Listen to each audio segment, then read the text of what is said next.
Bueno, el 11 de septiembre del 73, día martes, el partido, la izquierda cristiana, me había designado a dos compañeros que fueran como mis guardias, digamos así.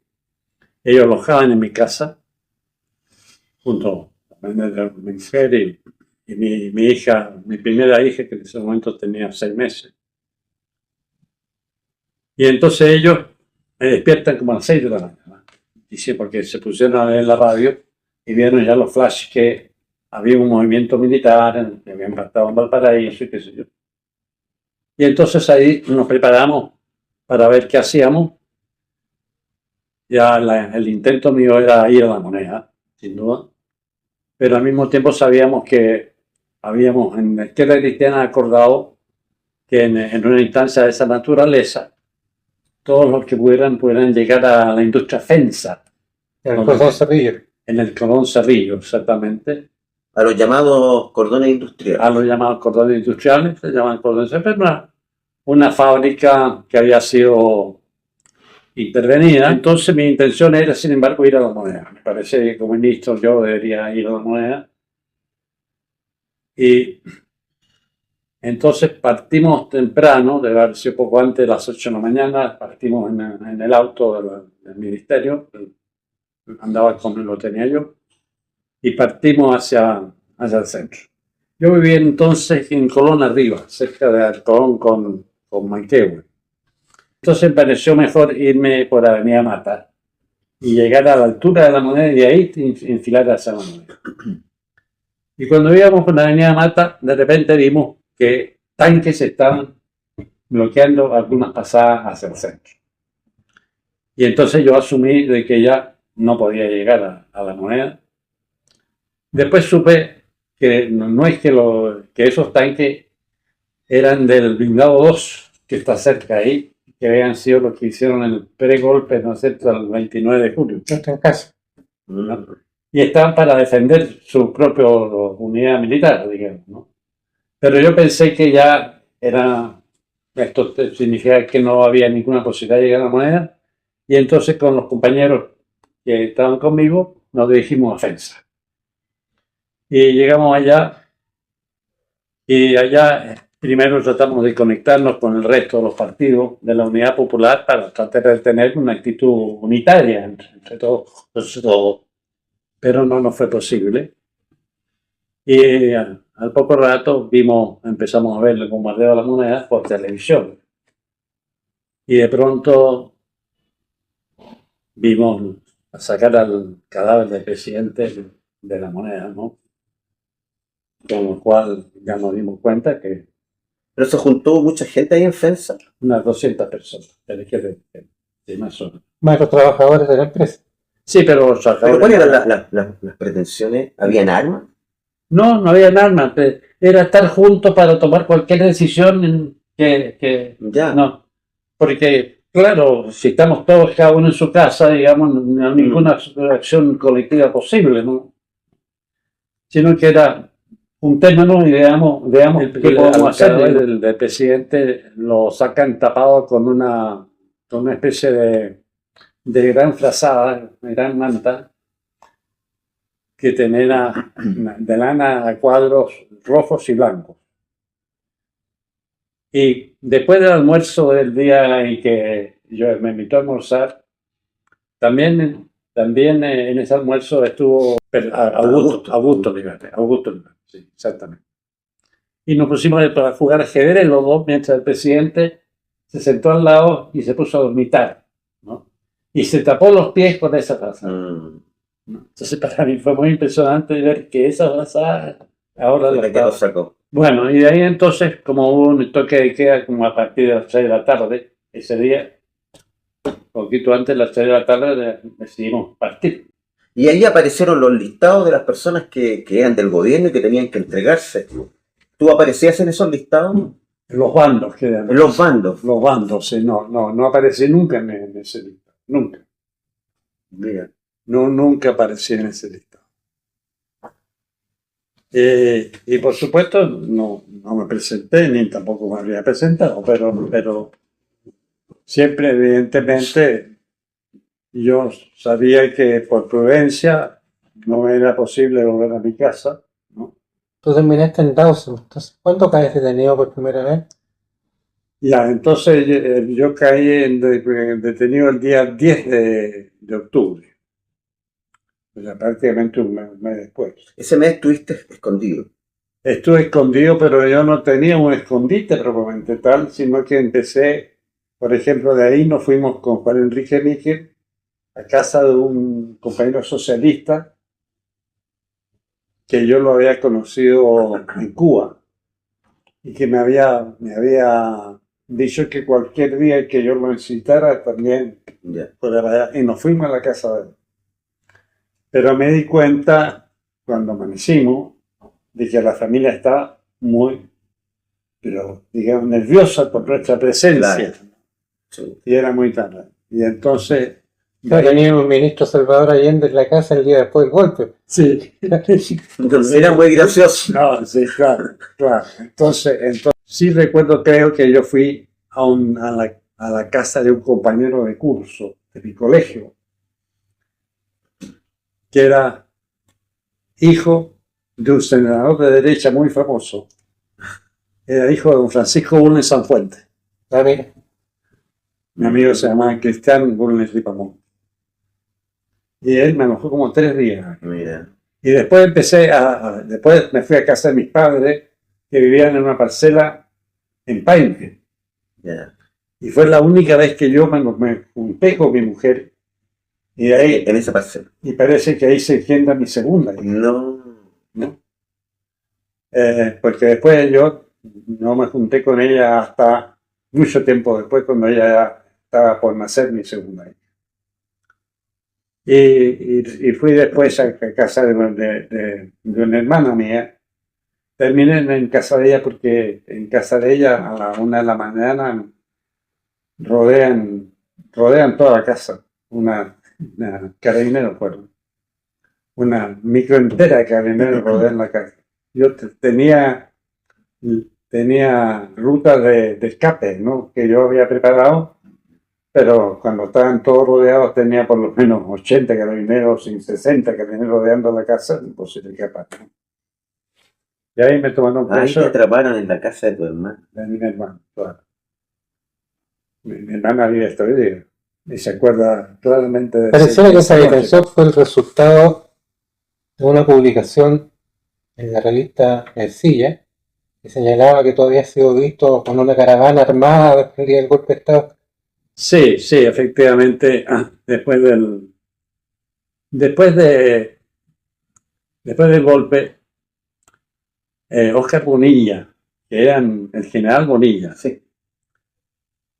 que era el ministro del Interior, el primer ministro del Interior nombrado por Pinochet, y que después Pinochet, y que era de alguna manera el general más cercano a la democracia cristiana, porque él había sido edecán de Frei Montalva. Y por esa razón después Pinochet desconfiaba mucho de él y después lo mató haciendo que un helicóptero se cayera en Holanda. Entonces él visitó FENSA, Óscar Bonilla.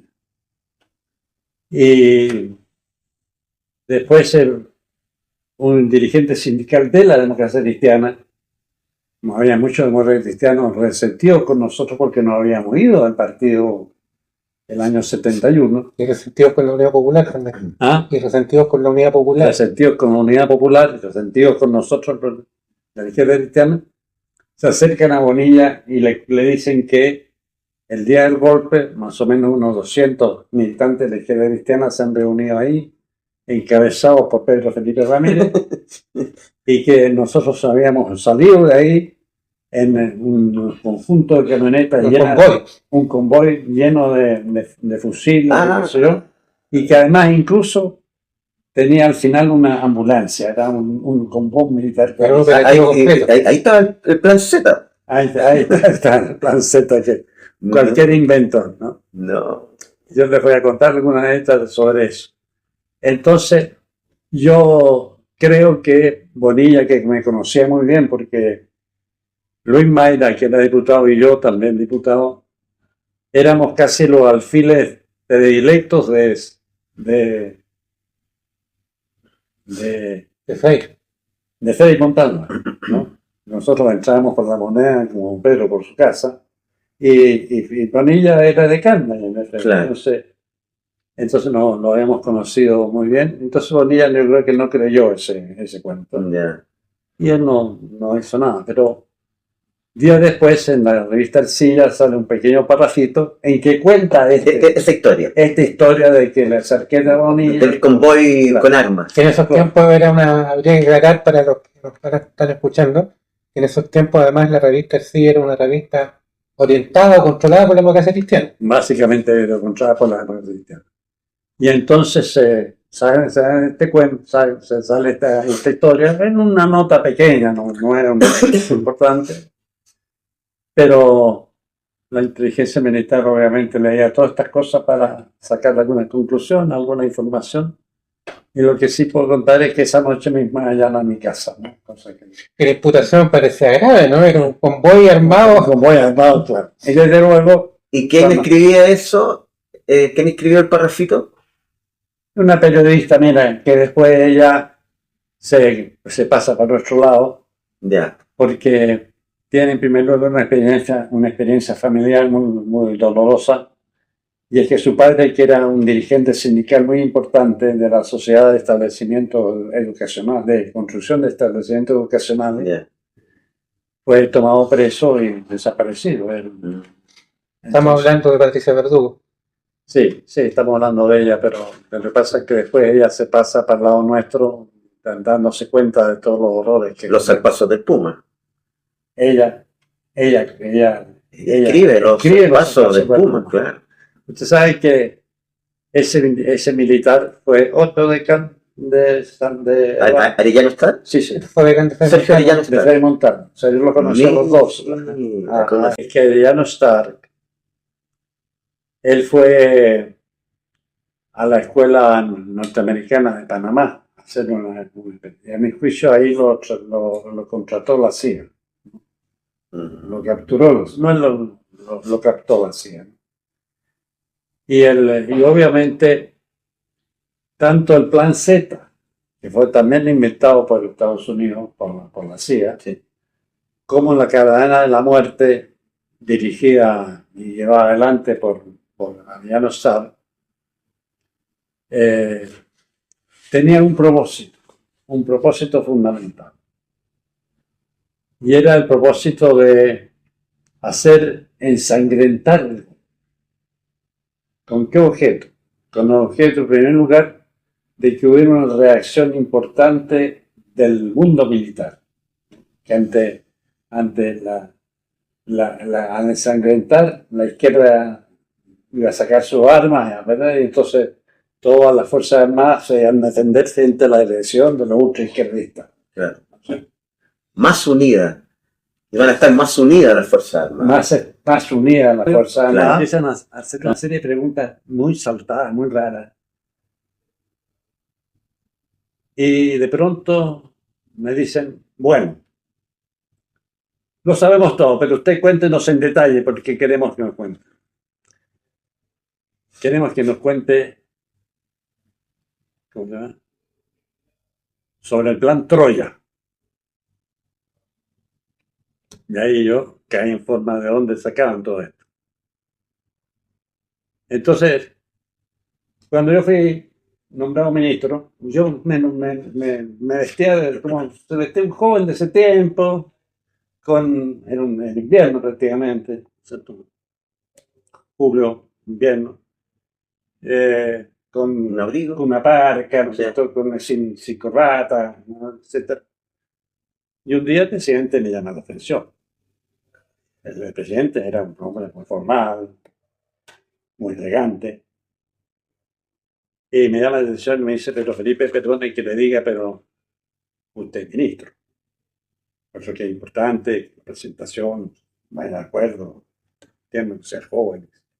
Le dije, presidente, no se preocupe, porque yo estuve recién con Lucho Maina, estuve en Punta Arenas, y allá hay una empresa textil muy buena de lana, y compré unas telas, unos cortes de telas de Suiza para hacerme unas chaquetas buenas y qué sé yo, así que las voy a mandar a hacer.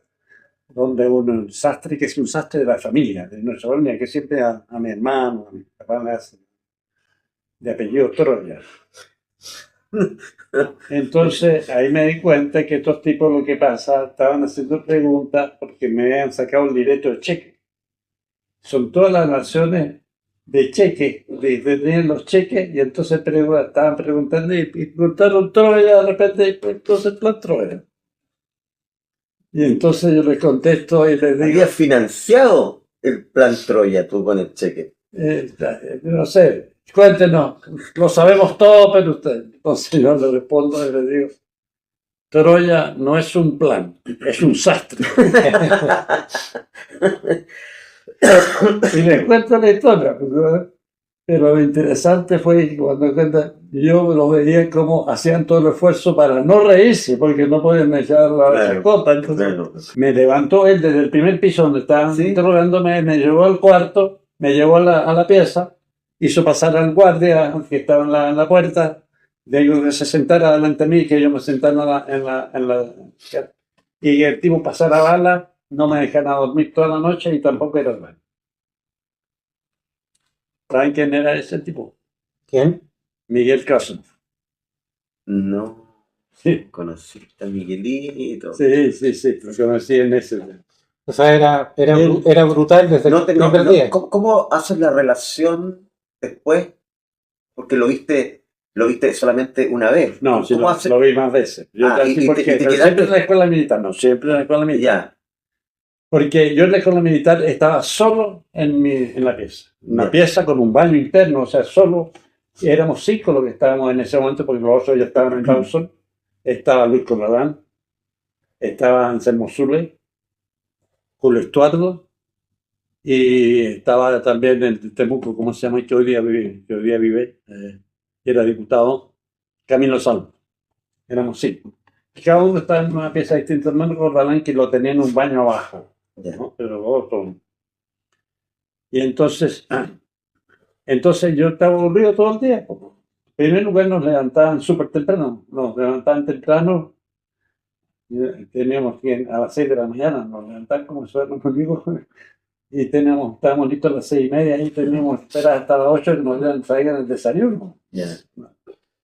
Y bueno, entonces yo, no sé, a pesar de que me habían quitado todo, me quitaron el reloj que me había regalado mi suegro. Era un Omega maravilloso de lo antiguo, ¿no? No esto de cuarzo, sino que de Sí, mecanismo, sí. qué sé yo. Y que me lo quitaron y después nunca lo devolvieron. Se quedaron ellos con el reloj. Entonces, me dejaron pasar unos chicles. No sé, yo nunca fui muy partidario de los chicles, pero parece el hecho es que con los chicles yo hice la figura de un ajedrez. ¿No? Entonces yo jugaba ajedrez conmigo mismo, cosa que había hecho siempre conmigo Ya. mismo. Y un día entró este Krasnov a la pieza y vio esto. ¿Y qué es esto? Pues me dijeron, para entrar en mi papel, y lo hago todo y lo hago todo. Y después lo hizo por segunda vez, porque yo hice, y después ya no hice más de esas cosas para que me agote más. Ahí lo vi por primera vez. La vez que lo vi más agresivo fue. ¿Y cómo tú sabes el nombre? ¿Ah? ¿Cómo se sabe el nombre? Cuando tú eres prisionero, ¿cómo tú sabes el nombre de...? No, en ese momento no sabía cómo se llama. Ya, perfecto. No, lo supe después, porque Claro. vi las fotografías del tipo. Ya. El tipo se hizo famoso. Además, Sí. se hizo famoso, entre otras cosas, porque para el día del golpe, bueno, podría contar muchas cosas sobre el día del golpe, más que no son. Para el día del golpe, la única unidad militar que en Santiago sale al golpe, ¿sabes quién es? La escuela militar. Y salen los alféreces. ¿Sabes dirigido por quién? Por caso. Carlos era un tipo que odiaba a los comunistas porque él era descendiente del ruso judío, ¿no? Que el abuelo había sido asesinado en la guerra. Él era de las guardias blancas anti-bolcheviques, ¿no es cierto? Y como perdieron O la sea, él guerra, cuenta que los bolcheviques lo mataron. claro, claro, en cuenta. Era defensor Entonces, de... él tenía esa Claro. herida histórica ahí, y para él, para que matar cada comunidad. Por eso que el tipo tiene, ¿sabes tú cuántos años tiene? Como 1000. 920. Porque sabían que al día siguiente me llevaban a la Academia de Guerra Aérea, ¿no? La Academia de Guerra Aérea. La Academia de Guerra Aérea es donde habían estado presos y torturados, y se creó la Academia de Guerra Aérea para eso, ¿no? Cuando descubren que se había organizado previamente un grupo de oficiales y suboficiales que querían resistir la participación de la aviación en el golpe de Estado. Y entre ellos cae el general Alberto Bachelet. Entonces, cuando yo llegué ya a esa unidad, si bien es cierto, estaba especializada y había nacido en la represión a los aviáticos antigolpistas, ya también estaba sirviendo para poder torturar a otros, porque no tenían en todas partes tenían unidades con posibilidades y con algún entrenamiento de tortura. Entonces por eso me llevaron para allá. Y yo cuando entro allí empiezo a sentir que fuimos. Desde luego yo estaba, desde antes de salir de la escuela militar, me daron la vista, me vendaron. O sea, yo no sabía. No sabías para dónde te llevaban. Claro, yo tenía solamente el sentido de orientación por las vueltas que daba la camioneta que me llevaba, ¿no? Yo sabía que estábamos yendo como hacia la cordillera, ¿no? Y me parecía que era como las Condes arriba, como efectivamente la cadena lleva al estado. Pero no sabía nada más. Entonces, lo único, la primera cosa que te permite sentir algo, en el fondo es el ruido. Si no puedes ver, sí puedes escuchar. Yo empecé a sentir muchos tejidos cuando me ingresan. Y yo dije, esto es igual que el infierno. Esto es el infierno. La sensación de estar en el infierno, de que te han traído al infierno. Estabas llegando al infierno. Estaba llegando al infierno. Con su oficial. ¿Y ahí sufriste torturas? ¿Dónde? ¿En la la Academia de Guerra? Ahí sí, claro. Ese es un centro de tortura. Para eso me llevaron para allá, para que me torturaran. Entonces me torturaron un día con electricidad, en que te llevan en primer lugar, el lugar era un lugar que yo no lo sabía, lo supe después que eso había sido un convento, ¿no? Había una iglesia. Y era muy reconocible y cuando te llevaban por... ya lo sabía el camino porque había que subir, había que subir donde aún no lo tenían, había que subir y después atravesar. Entonces al subir uno tenía que cortar los escalones, pero yo ya sabía que eran 7 escalones aquí, 8 escalones allá y todo eso. Y después te pasaban, te salían, te llevaban por una parte que tú sentías que era un espacio muy grande y después te llevaban a un espacio muy chico, y ahí entonces había una camilla, ahí te desnudaban y encima de la camilla y te empezaban a poner los electrodos, ¿no? La parrilla que le llamaban. La parrilla, claro. Pero en este caso no era, por lo menos en ese caso, no era de ese somier de fierro, digamos. Ah, ya. No, era Te ponían electricidad directa. electricidad directa, sí. Con varios nodos, digamos, que te traen en todas partes, ¿no? Desde la 100 hasta abajo, ¿no? El que más me afectó porque te lo ponían también en los genitales, ¿no? Pero realmente uno piensa que los genitales son entonces no son más nuevos. El que más me afectó a mí fue el de la 100. El de la 100, claro. Y te empiezan a hacer preguntas y entonces hay un tipo que ellos lo hacen con magneto, ¿no? Dan vuelta ¿Ah? una manilla. Es un tipo que da vuelta a la mañana y lo hacen con un magneto y lo hacen con 80 volts. 80 volts siempre es igual, pero Sí, no te matan. Claro. En cambio, en la DINA, que partieron los poderes en Tejas Verde, ponen con 220 y se le moría la gente. Ah, claro. Te tiraban. Todo bueno. Fuerte. Estos tenían ya entrenamiento. Ellos habían sido formado en Brasil, en tortura en Brasil, la gente de la... Y yo te diría, yo nunca en mi vida he sido más inteligente que yo sabía qué pregunta venía. Impresionante, ¿no? Porque además, mira, con los ojos cerrados, es impresionante, los ojos cerrados tú piensas mejor que los ojos, porque no tienes distracción. Entonces, yo estaba pensando, y yo lo que veía, eran los tipos que estaban ahí. Y era muy claro que el tipo que estaba, el operador de la máquina, él no interrogaba, él operaba, sino que parece que los tipos le decían ya. Entonces, y el tipo partió diciendo, pruébelo. Entonces el tipo empezó a probar primero para ver si estaba funcionando la hora. En el segundo día hacen lo mismo, pero pasa una cosa bien notable en el segundo día.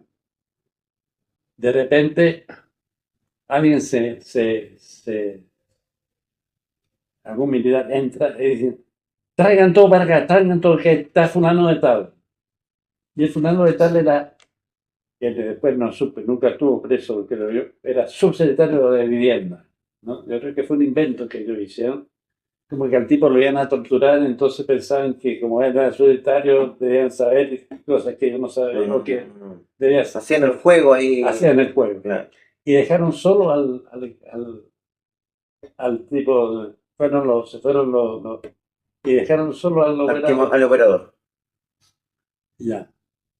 Y entonces el abogado de repente me dice, silencio absoluto, de repente el tipo me dice, perdone jefe, pero en esta weá yo me gano por otro. No. Sí. No era militar. No era militar. Yo creo que era tira. Ya. Yo creo que era tira, no era militar. Claro, la policía civil siempre usaba más jerga popular o Sí, los comandos para Los tira, claro. ¿Mantuviste la compostura? Me refiero, porque es potente eso que estabas pasando en ese momento. El miedo. ¿Te sentías como miedo? ¿O cuál era tu preocupación? ¿O se pierde toda esa noción de miedo, de preocupación? Y solamente uno quiere sobrevivir. Exactamente. Te diría que el verbo fundamental se llama sobrevivir. Ya. Eso hasta que te dejan, hasta que están libres, ¿no? O sea, en Dawson, sobrevivir. Ya. En cualquier parte, sobrevivir. Eso era muy potente, muy potente. Y la otra cosa que fue dominante era la familia. Pensar en la familia. Mi mujer y Tu segunda hija nació mientras estabas en prisión. Claro, después. Entonces, bueno, pero la segunda, y la otra que fue, es que, no sé si fue en la segunda también, y que sacó un médico. Y me dijo, usted tiene problemas cardíacos. No, me dije, no, síganos. No. Sí, porque después supe por un médico, Si mentías era peor. ¿Ah? Si mentías era peor. Porque existía la posibilidad de que si tenías problemas médicos, no te siguieran torturando. Y yo siempre asumí que si me pegaban una mentira me iba a pegar. Y como no tenía nada que esconder, pues ¿para qué mentir? Yeah. Entonces no tenía ningún sentido. Te diría yo que tenía dos preocupaciones. Una, sobrevivir, pero la otra preocupación muy importante y muy dominante en todo el tiempo es no crearle compromiso a un compañero. Aunque en muchos casos, nada. Yo te diría, sabiendo después muchos casos, porque yo estuve en muchas partes, yo me encontré con muchos presos políticos torturados, ¿no? En que yo me dije a mí mismo, lo que a mí me hicieron fue nada. Nada. ¿Sí? Te digo, tipos que después los aviáticos, por ejemplo, los aviáticos, mil cosas terribles. Primero, un tipo que le hicieron 7 simulacros de fusilamiento, 7 veces. Y se las creyó todas. Todas creyó que era esta vez. Era la verdad. 7.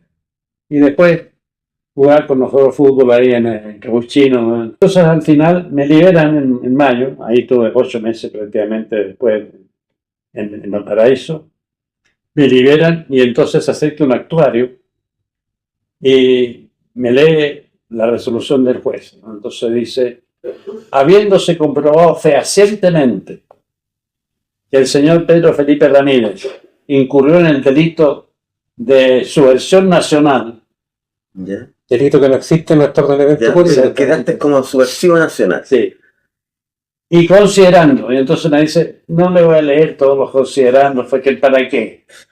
Este juez resuelve, déjase en libertad a don Pedro Felipe Ramírez por ahora. Por ahora.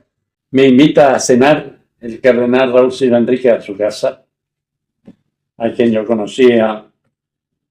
Diciendo, no es que éramos amigos, pero lo conocí varias veces. Y mi mujer se fue a cenar mientras tanto donde la señora don Luis de Lucho Corralán, Lidia Corralán.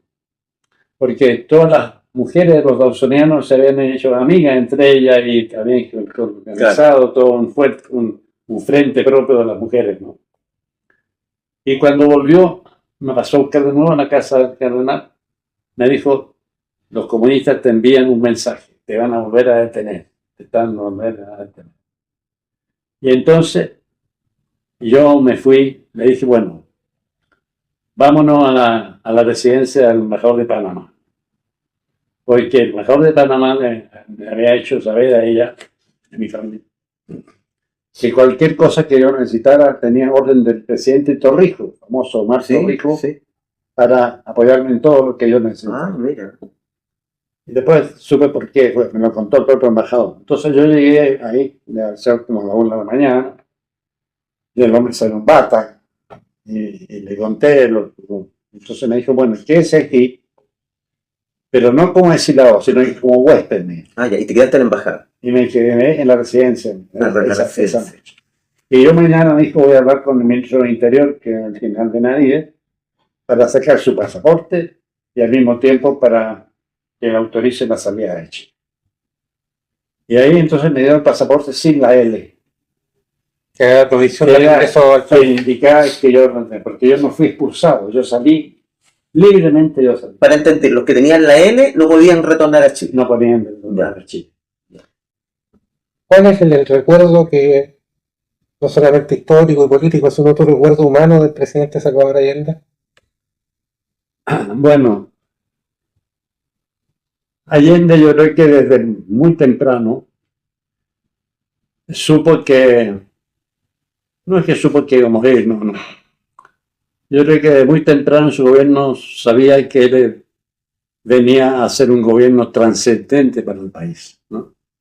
Que él su programa y su vocación, digamos, era efectivamente hacer una transformación estructural muy importante, que se radicaba básicamente en la nacionalización del cobre, en la profundización de la reforma agraria, en la aniquilación de los monopolios fundamentales del mundo industrial y comercial, y en la creación de un nuevo orden social, ¿no es cierto?, sostenido en los trabajadores y en un Estado fuerte que pudiera al mismo tiempo apoyar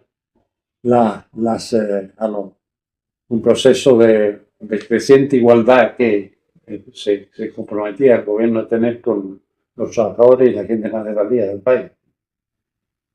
Yo creo que él siempre estuvo consciente de que ese programa era muy importante para el país. Ustedes saben que existía una carta de Kissinger dirigida a Nixon, presidente de Estados Unidos, en que le informa sobre los peligros de que Allende triunfe y fundamentalmente señala el peligro respecto de el efecto demostrativo que, siendo Allende el primer partido con apoyo comunista elegido en una elección democrática en el mundo, y que eso tenía un efecto demostrativo muy peligroso para Estados Unidos en por lo menos 3 países de Estados Unidos, de Europa, que eran el principal aliado de Estados Unidos cuando se la OTAN y todo el cuento, que eran básicamente países donde el Partido Comunista era muy importante, que es Italia, Francia y España, ¿no?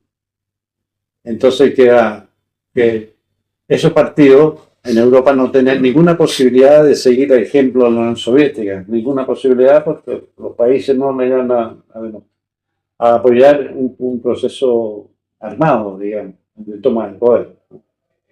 Pero sí, iba a ser muy atractivo seguir el modelo allendista.